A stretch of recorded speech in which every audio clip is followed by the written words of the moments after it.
ఏది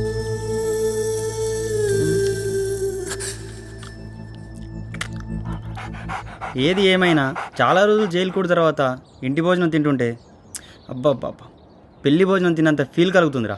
రే పెళ్లి భోజనం అంటే నాకు డౌట్ వచ్చిందిరా. పెళ్ళికి వెళ్ళినప్పుడు చేతికి పువ్విస్తారు కదా, ఎందుకని? రేయ్ నేను చెప్తా ఉండు. ఆ పెళ్ళితో సంబంధం లేని వాళ్ళు కూడా భోజనం చేసి బయటికి వచ్చి చెవులు పువ్వులు పెట్టామంటారు కదా, అందుకని ముందుగా వాళ్ళే మనకు పువ్విస్తారన్నమాట. అంతేనా? ఫెయిల్ అయిపోయింది పో. ఏంట్రా సౌండ్? నేను వెళ్ళి చూసొస్తా ఉండు.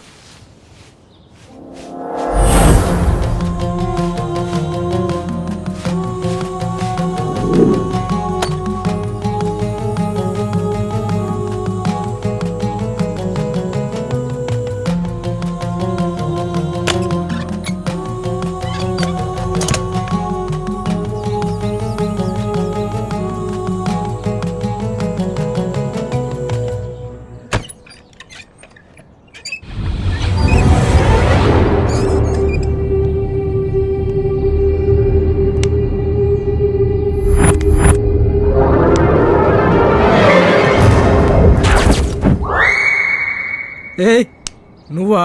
అమ్మా వర్ధిని, నువ్వు పని చేయకున్నా పర్లేదు, కానీ పనిని పెంచకమ్మా, సరేనా? పో.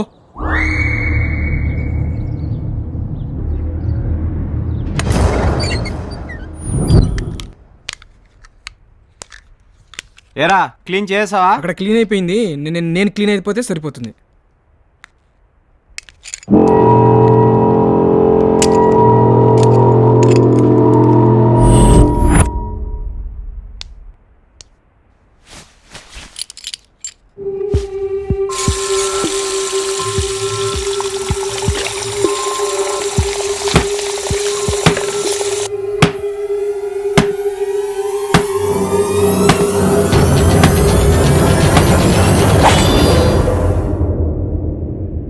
బాత్రూంలో ఎవరైనా ఉన్నారా?